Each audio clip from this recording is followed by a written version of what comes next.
Congressman Subramanyam. He serves on the Oversight Committee and is the ranking member on the subcommittee on military and foreign affairs. Welcome back, Congressman. Good to see you. So let's go first to the Plattner situation. Your House colleague, Congressman Ro Khanna, is still supporting the Maine candidate through this controversy. How about you? What is your take, and how should your fellow Democrats approach this? Well, the real question is, does Graham Plattner believe in the things that he's said and done in the past? The answer seems to be no. He seems to have changed.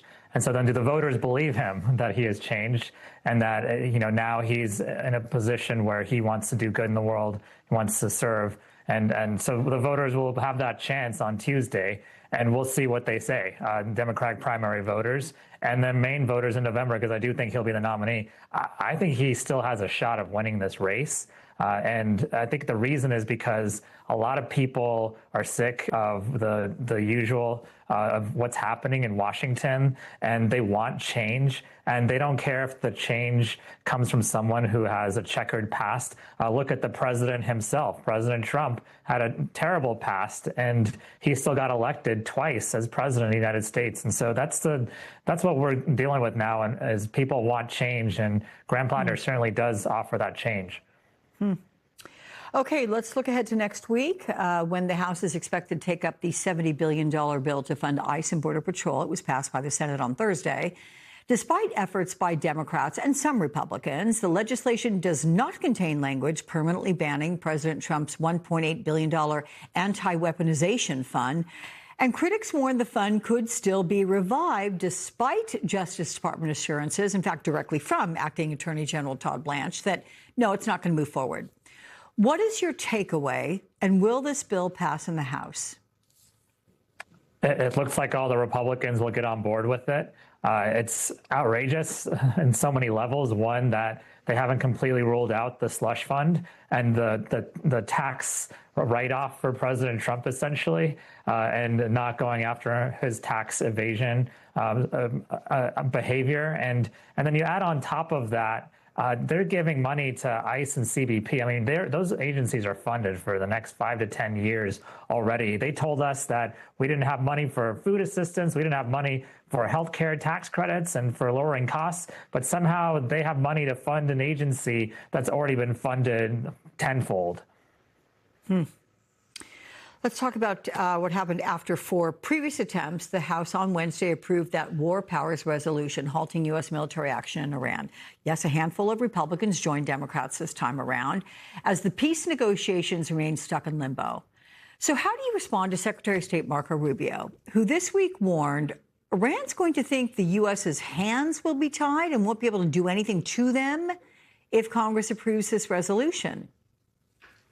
Well, Iran already knows that this is bad politics in the United States, and they already know that they're fighting an asymmetric war, and all they have to do is wait out President Trump. And this entire war was, really poorly thought out from the very beginning. And so what Marco Rubio is trying to do is shift that blame onto Congress, when the only blame is on President Trump and Marco Rubio himself for a failure in diplomacy from the very beginning. What the stuff that we're hearing about as far as these negotiations are far worse than the deal we had in 2015 when President Obama negotiated the JCPOA, the nuclear deal.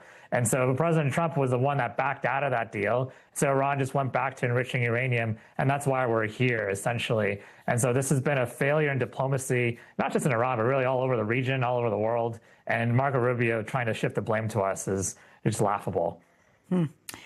Meantime, you are well aware that the Oversight Committee on Thursday released the transcript of Attorney General Pam Bondi's, former Attorney General Pam Bondi's, closed-door interview last month, where she said that Todd Blanche, of course, now President Trump's pick to officially lead the DOJ, was in charge of the release of the Epstein files. And Bondi also said she was, quote, not certain of the extent Trump knew about Epstein and Ghislaine Maxwell's crimes, and denied the DOJ is withholding any files that it is obligated to release. Ranking member Robert Garcia has now requested to subpoena Blanche. Where does all this go from here? Well, Todd Blanche now is going to be nominated for Attorney General, and he'll have a hearing before the U.S. Senate.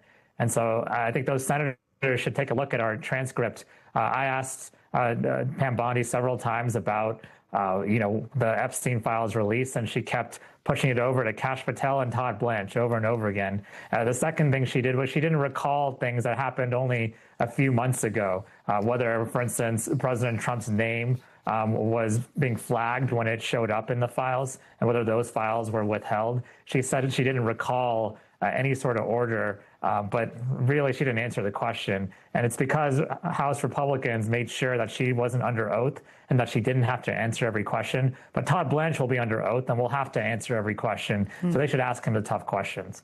And you know, on Tuesday that the committee is set to interview Leslie Groff, Epstein's executive assistant for 18 years, and whose name appears in the files more than anyone.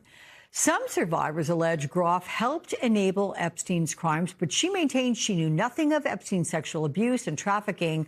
So what questions does the committee have for her? Well, I want her to tell us in that setting, tell Congress she knew nothing, because if she's lying, then she'll be criminally liable for that.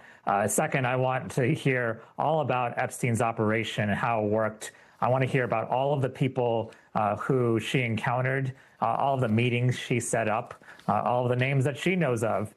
Even Sarah Kellen, who was there a couple weeks ago, she told us some new names. And so I'd like to hear more about who is participating, who is enabling this entire criminal enterprise. Let's also talk about Wednesday, and that is when Microsoft founder Bill Gates will sit down for a closed-door interview with the committee. Gates said that he had several dinners with Epstein, adding he was under the impression Epstein would use his wealthy connections to fundraise for global health causes. And he said he never witnessed or participated in any of Epstein's crimes. Do you expect to learn anything relevant to the investigation from Gates? Yeah, unlike Groff, I don't know if Gates has as much knowledge of Epstein's actions, but there are definitely rumors out there that Gates participated in some of what was going on. And so we'll just ask him directly. It's similar to the Bill Clinton testimony. There's a lot of smoke there, and so we ask the questions. So we'll do the same of Bill Gates and see what he says. And that's going to be closed door again. So is there a chance that testimony would get, whether the conversation, however you want to legally put it, would get out? I mean, the House Republicans have made it all closed doors, no cameras, just the transcript, and they can refuse to answer questions too. I mean, that's where we are. It's all quote unquote voluntary at this point.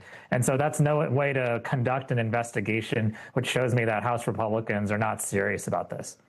Okay. Congressman Subramanyam, it's good to see you again. Thank you, sir. Thank you.